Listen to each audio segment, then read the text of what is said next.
After 3 years of dating Nathan Foster, I thought I knew where we were headed, but he never proposed. Instead, he fell in love at first sight with my stepsister. His pursuit of her was bold and relentless, leaving no room for doubt. This time, I didn't break down or wait around, hoping he'd return like before. I made a clean break.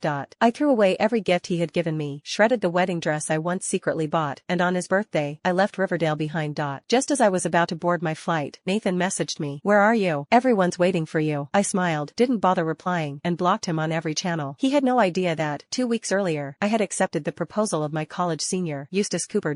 When the plane landed in my new city, Eustace and I were ready to begin a new chapter of our lives together, as husband and wife.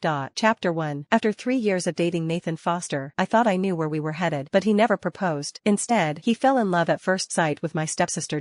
His pursuit of her was bold and relentless, leaving no room for doubt. This time, I didn't break down or wait around, hoping he'd return like before. I made a clean break. I threw away every gift he had given me, shredded the wedding dress I once secretly bought, and on his birthday, I left Riverdale behind. Just as I was about to board my flight, Nathan messaged me. "Where are you? Everyone's waiting for you." I smiled, didn't bother replying, and blocked him on every channel. He had no idea that, 2 weeks earlier, I had accepted the proposal of my college senior, Eustace Cooper. When the plane landed in my new city, Eustace and I were ready to begin a new chapter of our lives together, as husband and wife. "Eustace, I've made up my mind," I said, standing in front of the mirror, staring at the pale and fragile reflection of myself. So, making an important decision in life wasn't as difficult as I once thought. "Roxanne, will you accept my proposal?" Eustace's deep voice came from the other end of the phone. A faint ache rose in my chest. As tears welled up in my eyes, I nodded lightly. "I will." "Roxanne, did you know? I've been waiting for this day since college." Somehow, the reflection in the mirror now carried a soft smile at the corners of its lips. "Give me half a month. I'll settle everything here," father began, clearing his throat awkwardly. "Your sister hasn't been feeling well lately. Since your room gets more sunlight, why don't you let her stay there for a few days?" I didn't respond, letting my gaze settle on my stepmother and stepsister, Sophia Williams, standing behind him.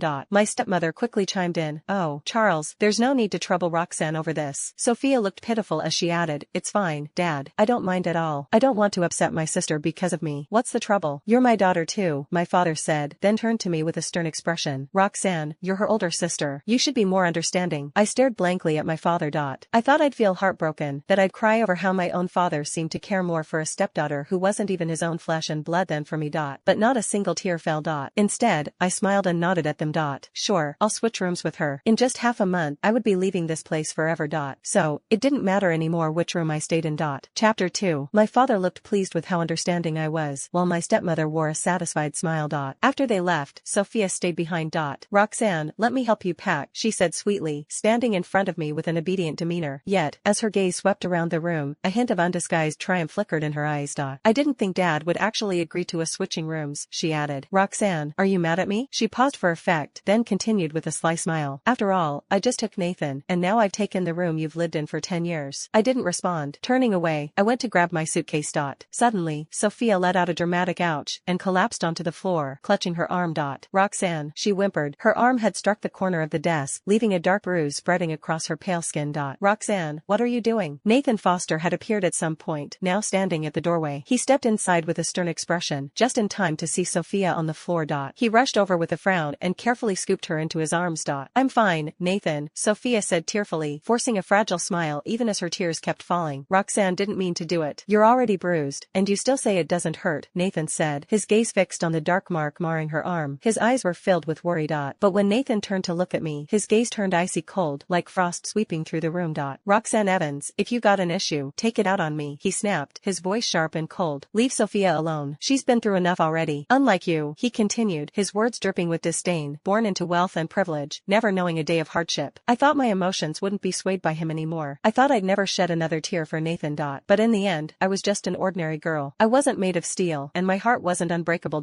This was the boy I grew up with, my childhood friend, the man I'd been in love with for 3 years. And in just a few days, he'd fallen for someone younger, someone gentler, and now he looked at me like I was some venomous monster. I didn't want to cry. I even wanted to laugh at the absurdity of it all. But the ache in my chest spread to my tear glands, and they burned with the thread of tears. "Nathan Foster," I said, my voice steady but strained, "we've known each other for so many years. Do you really not know the kind of person I am?" Nathan frowned slightly, his expression shifting. His gaze lingered on my face, and for a moment, something in his cold demeanor seemed to soften. Chapter 3. Sophia suddenly burst into tears. "Nathan, please don't argue with my sister because of me," she said softly, her voice trembling with grievance. "It's okay. Roxanne has every right to be upset with me. Her sobs were quiet and delicate, like someone who had endured endless wrongs. Nathan's gaze on me turned completely frigid. You're jealous that I care about Sophia, he said, his tone as cold as ice. Jealous that I treat her well. Jealous that everyone loves her. He paused before delivering the final blow. Roxanne Evans, you're not the person you used to be. You've changed. You've become bitter and twisted, haven't you? With that, he turned away, carrying Sophia in his arms as they left the room. I stood there, watching their figures fade into the distance, and suddenly realized that my tears had dried without me even noticing. Maybe that wasn't such a bad thing. After all, I'd already cried so much over Nathan these past few days. Maybe now, I'd finally reached the point where I'd never shed another tear or feel another pang of hurt for him again. That evening, the group chat with our mutual friend suddenly became lively. Nathan had sent a message. Out of nowhere, I feel like getting married. What should I do? The chat immediately exploded with excitement.